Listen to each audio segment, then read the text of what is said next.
Hello? Yes, Bhante, we can hear you. Oh, good. Okay.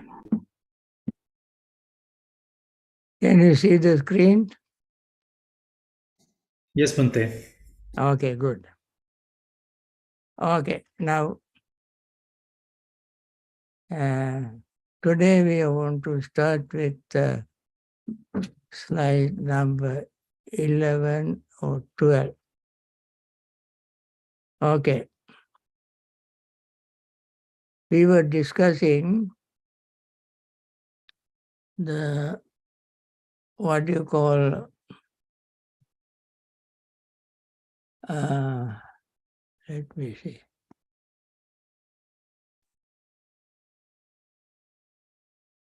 Okay, we were discussing elements.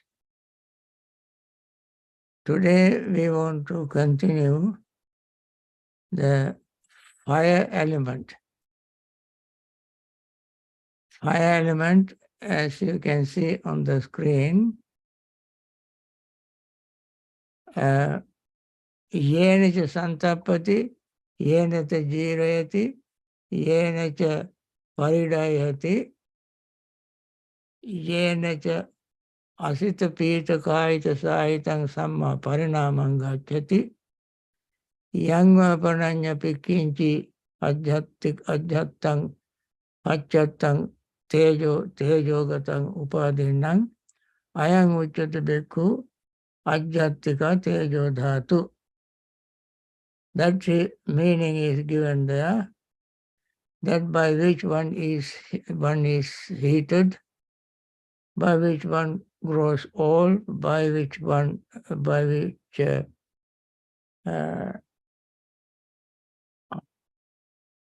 me see, this one gets in my way. Okay.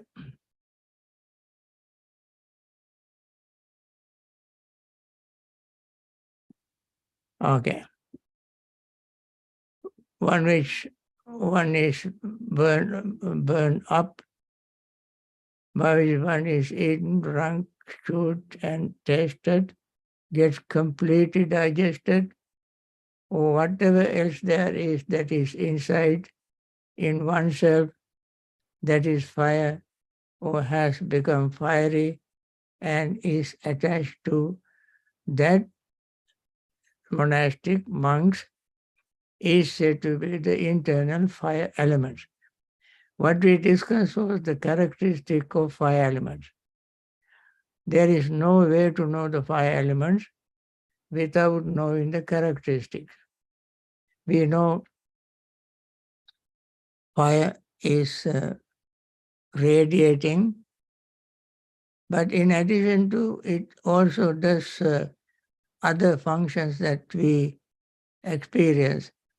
We feel heat, we feel hot, like when sometimes certain inner temperature changes, we feel hot. Or when the sun is bright, we feel hot. When we get close to fire, we get hot. In addition to that, we grow old as internal fire elements is working. We decay, getting old, and we feel burned up. Burned up. Sometimes we feel, for some reason, we feel burning sensation. And then digesting function, like when we eat, drink, chewed, tasted, gets completely digested. If the fire element is low, our digestion becomes very poor. Whatever else there is inside, in oneself, that is fire. So in addition to these characteristics that we mentioned, 4 characteristics, what are the 4? Heat, grow old, burning up, and digesting food and drinks. These are the 4 characteristics of fire elements. Ordinarily, fire elements we know is the radiating characteristic. So, in addition to that, if there is anything else, all considered to be fire elements. Now,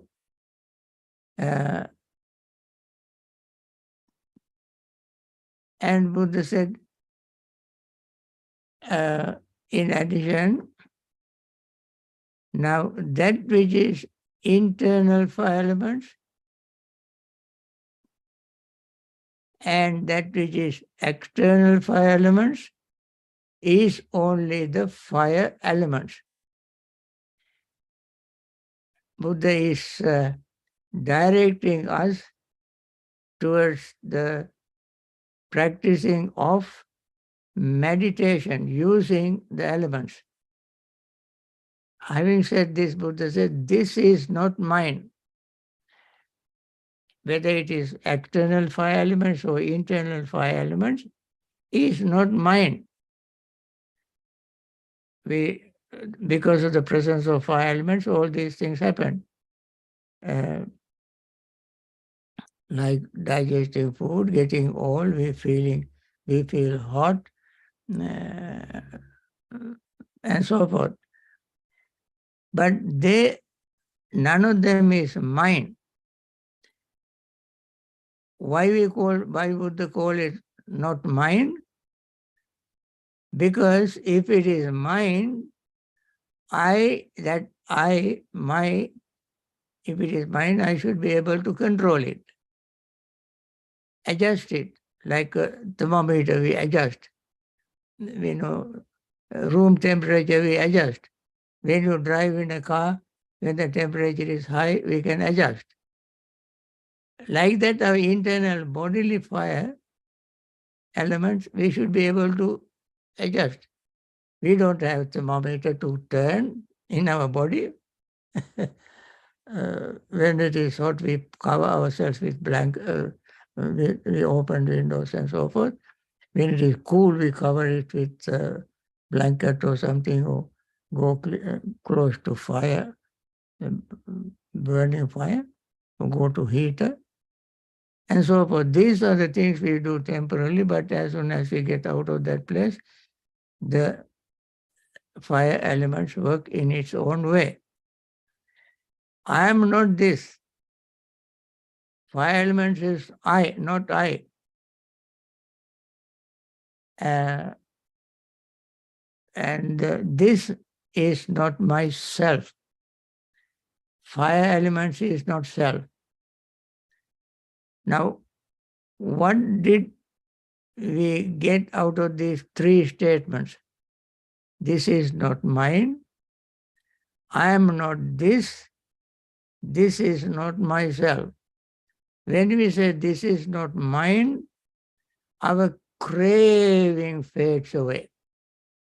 Whenever we say mine, craving increases. Craving increases. And it's called tanha. Etang mama, this is, whenever we say this is mine, tang netang mama, netang, actually this netang here can be broken into 2, na etang. Na etang. Na, it is na etang. Becomes netang. In grammar, this A would be deleted and join N with etang, then it becomes netang. Tang, that na, not etang, this. That means tang etang, that thing Na mama, not mine. Mam means mine. When we say when something is mine, our craving increase, tanha. And then when we say I am not, this is this. If we say na, this if we say ahang or asmi, it's called asmimana. Asmimana. It's conceit. Conceit. This asmimana, even when one attains the third level of enlightenment, still he has asmimana, conceit that I am. When we say I am, it implies conceit, I am. So in Pali, ahang asmi. Ahang, see this na, ne eso, ahang asmi. Here, is deleted. Just like na etang, netang, na eso, this also, which is first letter is na, eso. Na eso ahang asmi. These are these three words joined together to make neso hang asmi. That means I am not this, not this. When we say I am this, I am this, I am this, I am this, our conceit increases. So na eso attati, nang eso attati, nameso atta. This is not myself. That is ditti, wrong view. So what we get rid of by saying this, seeing the reality of fire elements, the earth element also is not mine, water element is not mine, fire elements is not mine. Now 3 elements. Now we have one more element, that is air element, is not mine. Then heat elements is not mine, water element is not mine, earth element is not mine. Similarly, earth element is not I am. Earth element is not I am. Water element is not I am. Fire element is not I am. I am not this. That means I am not these 5 elements. This is not myself. This 5 element is not myself. This 5 element is not myself. Like this, it ought to be seen as it really is, with right wisdom.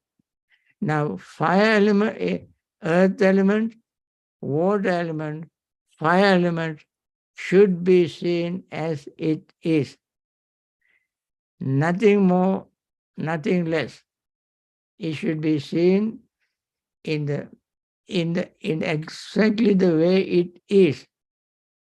That means what it means, that earth element is changing, impermanent, earth element is unsatisfactory, earth element is without self. Similarly, water elements and fire elements is impermanent, unsatisfactory, and without self. You see? So, then, having seen it like this, as it really is, with right wisdom, what is the right wisdom? Right wisdom is seeing impermanence, unsatisfactoriness, and selflessness. Wisdom always is described as udayabhaya jnana, wisdom of seeing rising and falling, rising and falling, rising and falling. Friends, if you really meditate, if you really practice mindfulness meditation, you can never miss seeing rising and falling, rising and falling, rising and falling, everything of your five aggregates. Five aggregates: form, feeling, perception, thought, and consciousness. These are always rising and falling, rising and falling, rising and falling all the time. Seeing this is called right wisdom. Right wisdom. Then, when we see, when we have right wisdom, one loses interest in the fire elements. One detaches the mind from the fire elements. We do not try to cling to it. Clinging is always bringing pain and suffering. Clinging. Our suffering always comes from clinging. What is before clinging?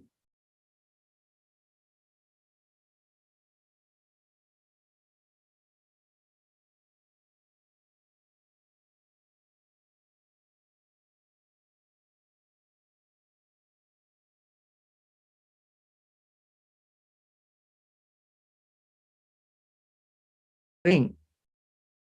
Craving, desire, leads to clinging. And when we have right wisdom, we don't have this craving. Nor do we have clinging. When the craving arises, clinging definitely arises with the craving. We have to think about it very, very seriously, carefully, without any pretension, without any emotions, with a real wisdom.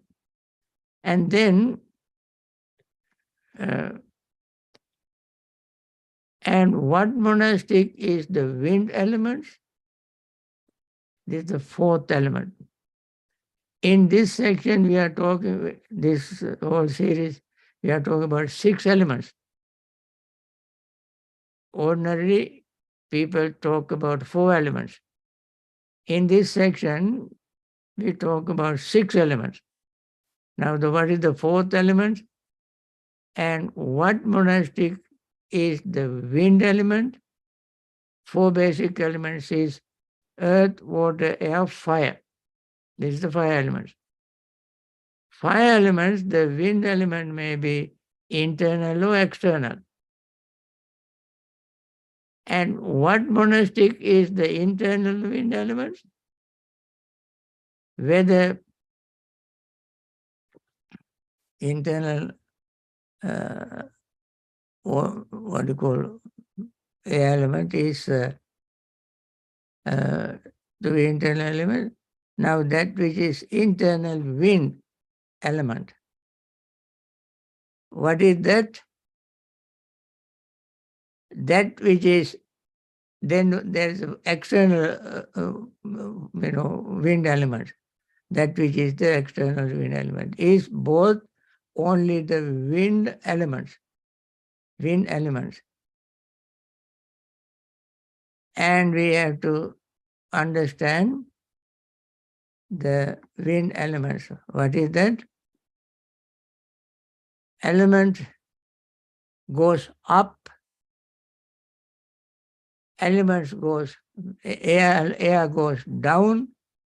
That is, from the mouth we let go of air element, wind element, and then we pass gas, that is called also wind element.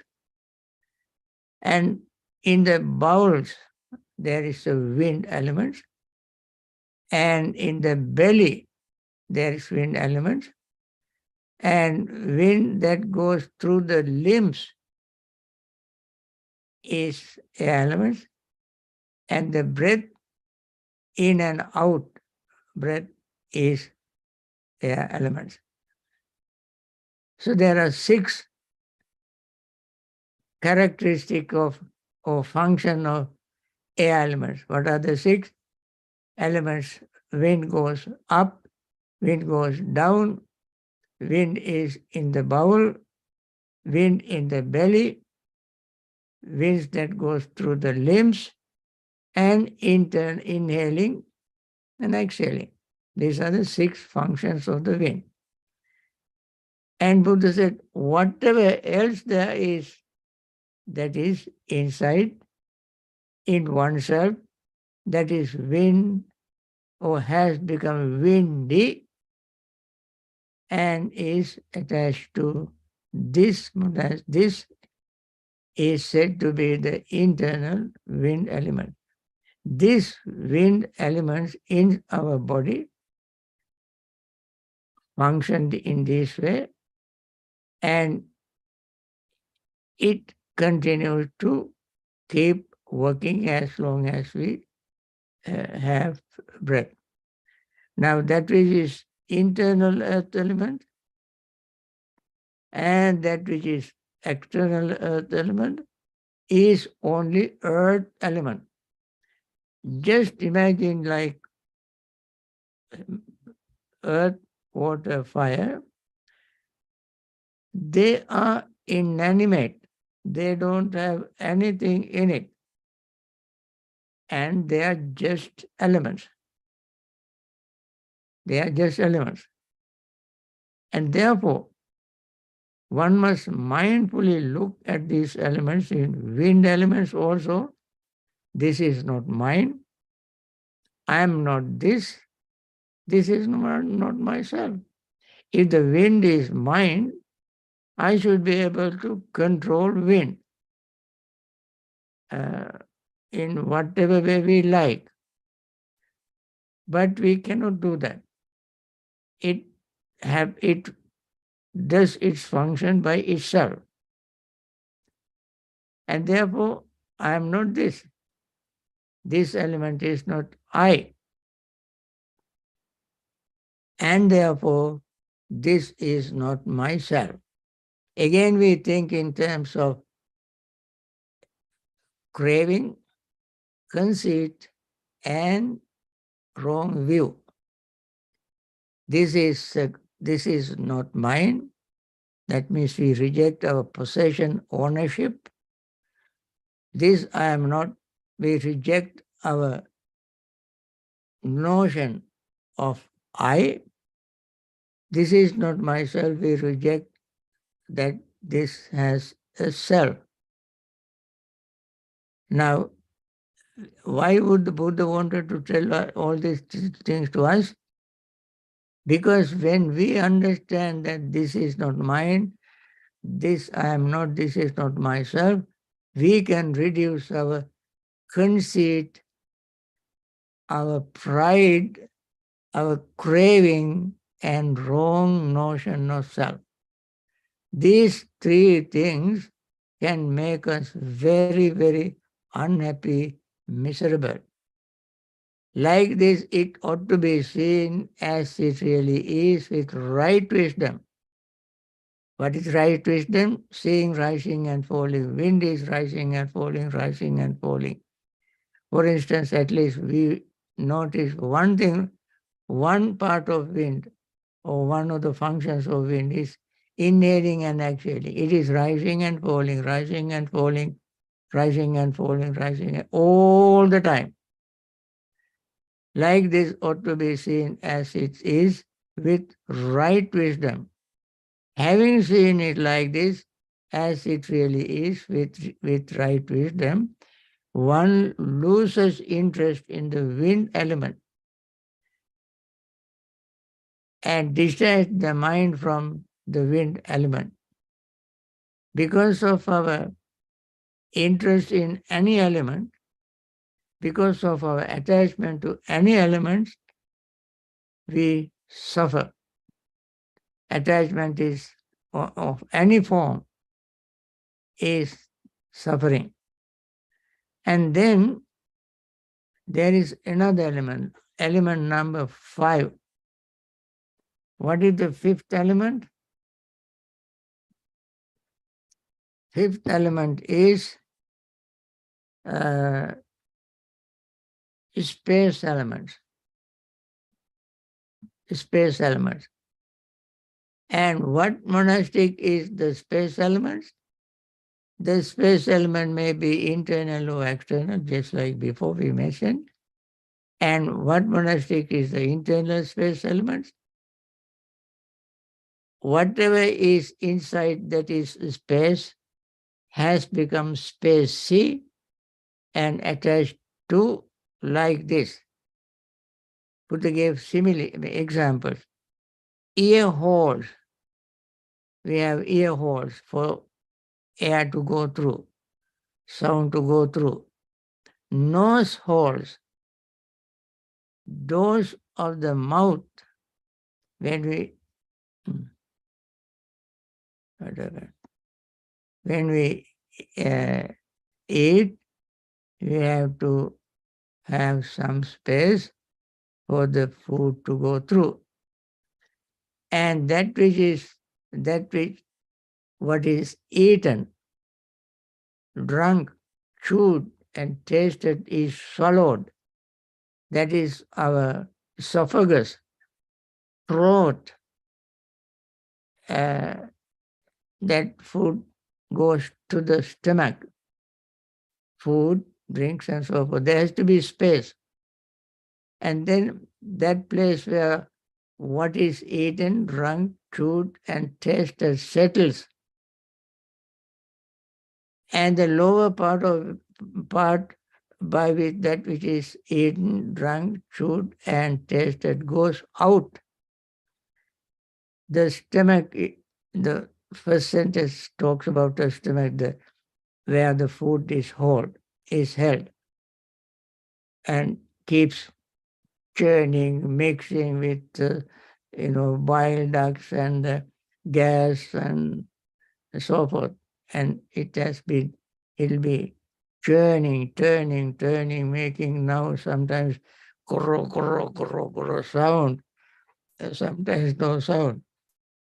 And after this, it goes through the small intestine, the large intestine, and then in a very unpleasant, with unpleasant order, it passes out. For this, there must be some space to move. Whatever else there is that is inside in oneself, that is space, has become spacey, airy, and has become airy.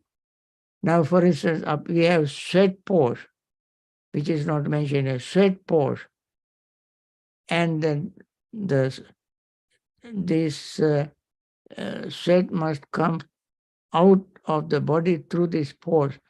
These pores have space in it. And within cells, there is space so that cells can move, function. And the heart needs some space for the heart to store blood.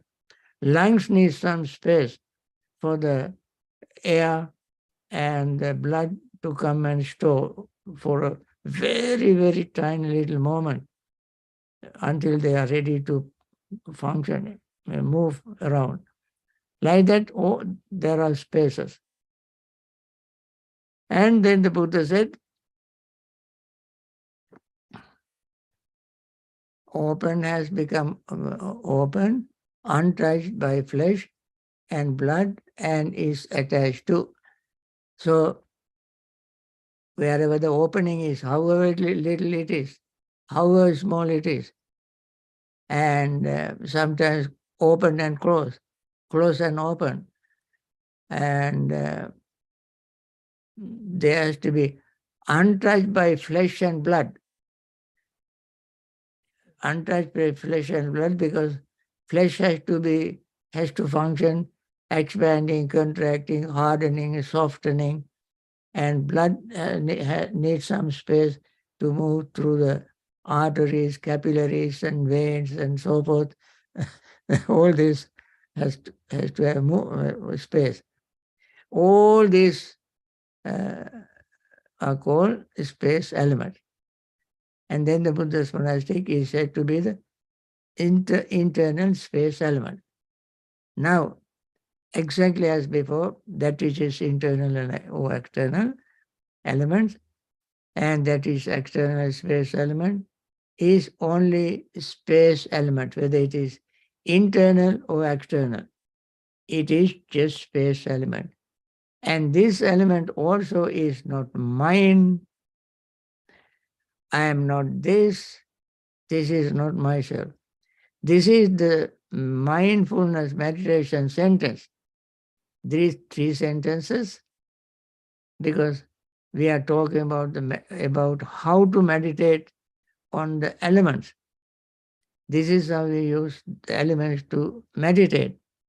When we practicing mindfulness, we see these elements and we cultivate the thought in us, thought of this is not mine, thought of this I am not, thought of this is not myself. This is very, very important training of vipassana meditation. We see this with wisdom. What is the wisdom? See, rising and falling, rising and falling. Since all these are rising and falling, rising and falling, rising and falling, there is nothing to control. No one is behind to control.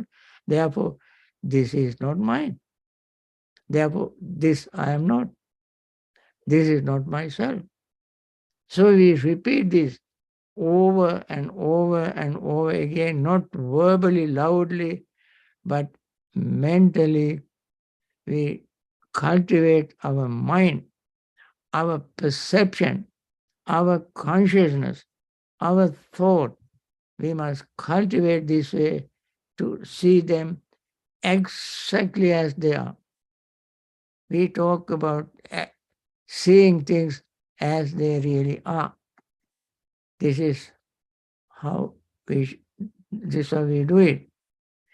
Having seen it like this, as it really is with right wisdom, one loses interest in the space elements. One detaches the mind from the space elements. Then there remains consciousness, purified and cleansed.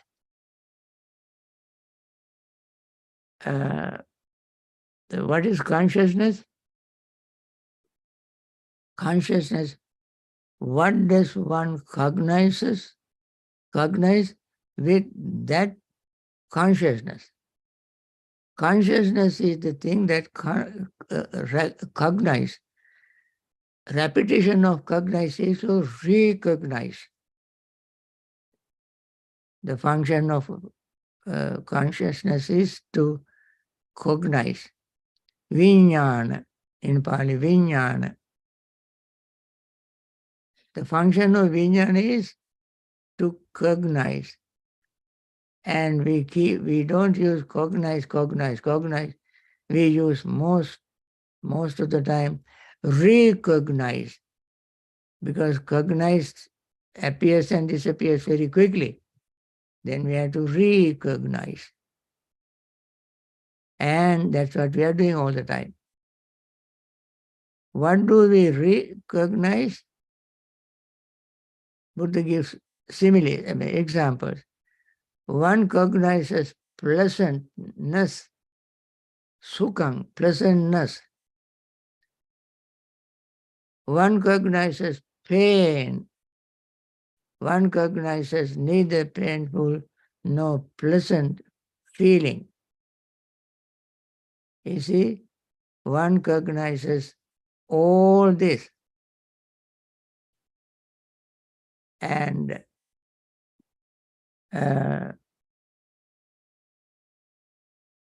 then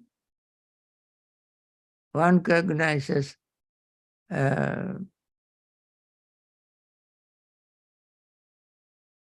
experiencing pleasant feeling. One knows, I am experiencing pleasant feeling.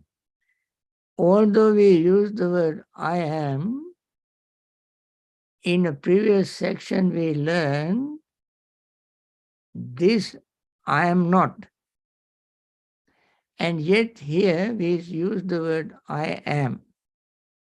Friends, we have to use conventions. We live in conventions, use conventional terms, otherwise we cannot communicate. For instance, if Banteji talks to another 5 aggregates, you cannot communicate. You cannot say this aggregate talk to that aggregate, and this aggregate sees another aggregate, and so forth. It will be confusing. In order to avoid confusion, we use the word I, you, he, she, and so forth. So, in conventional way is to use the word I am. So I am experience pleasant feeling. While we experience pleasant feeling, we recognize pleasant feeling as pleasant feeling. With the cessation of the contact experienced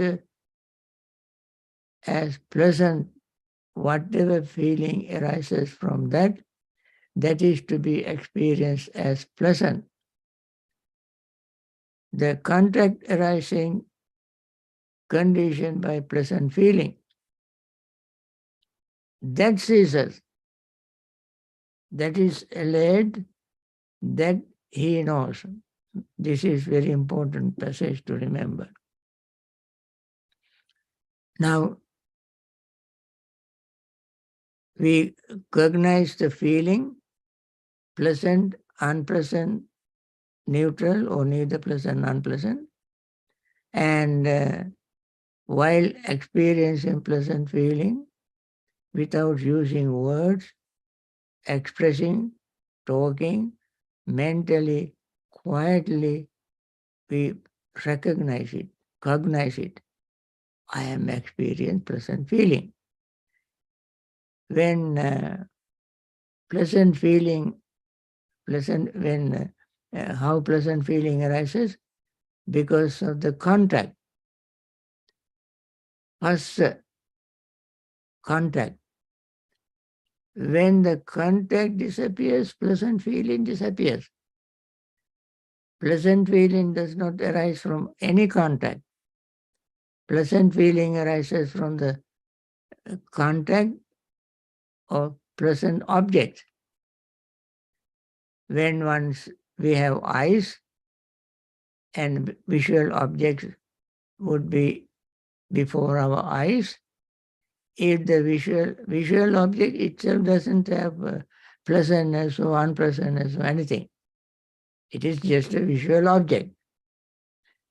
But because of our previous conditioning, we have already conditioned our mind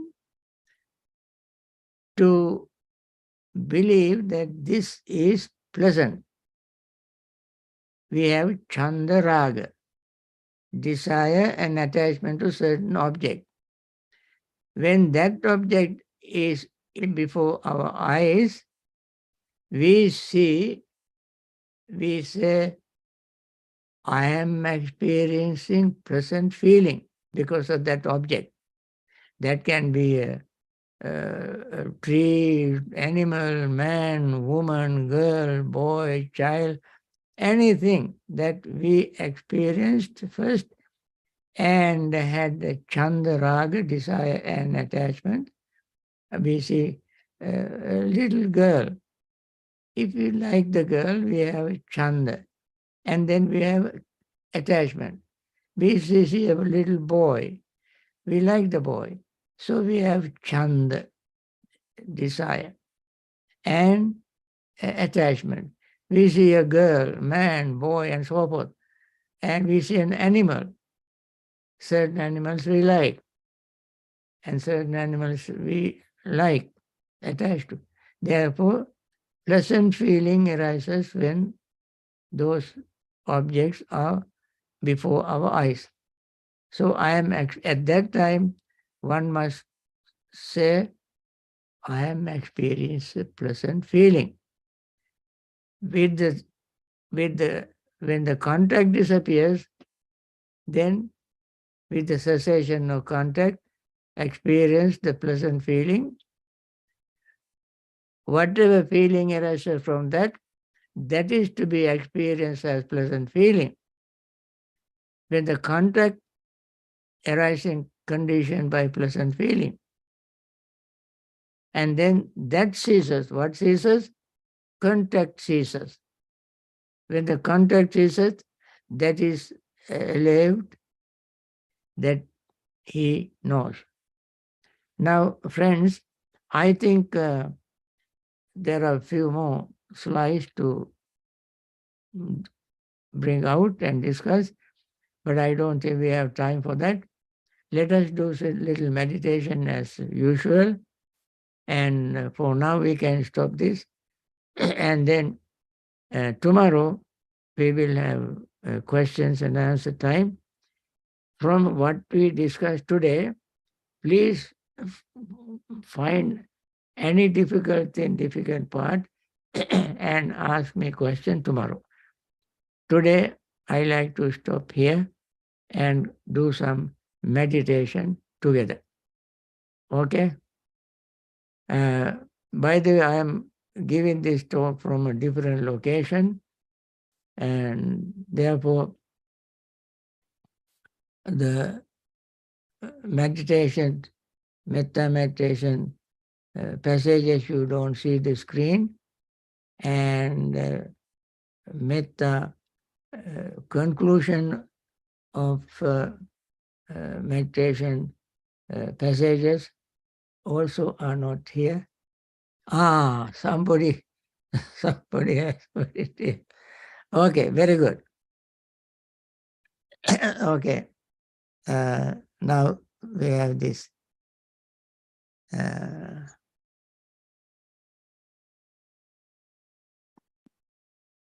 Okay. Okay, let us start our meditation. Thank you. I think Prashant is there, or Chaturi, somebody. Anyway, let us do some meditation now. May all beings be happy and secure. May all beings have happy minds. Whatever living beings there may be, without exception, weak or strong, long or large, medium, short, subtle or gross, visible or invisible, living near or far, born or coming to birth, may all beings have happy minds. Let no one deceive another, nor despise anyone anywhere, neither from anger nor ill will should anyone wish harm to another, as a mother would risk her own life to protect her only child. Even so, towards all living beings, one should cultivate a boundless heart. One should cultivate for all the world a heart of boundless loving friendliness, above, below, and all around, unobstructed, without hatred or resentment.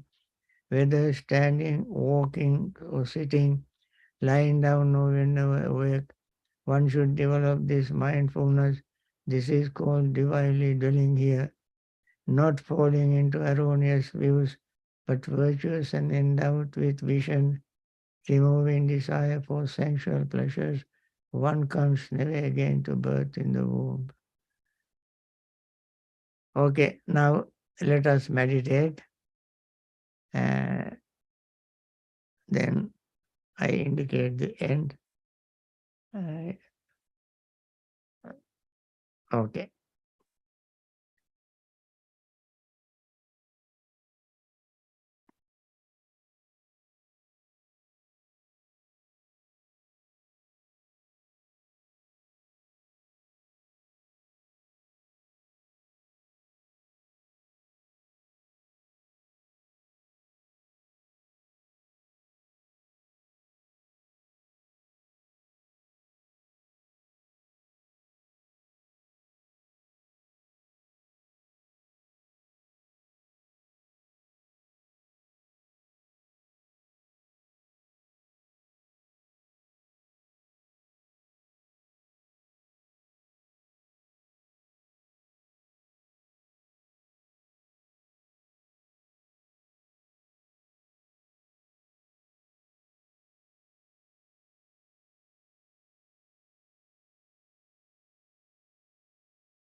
By means of this meritorious deed, may I never join with the foolish, may I join always with the wise, until the time I attain Nibbana.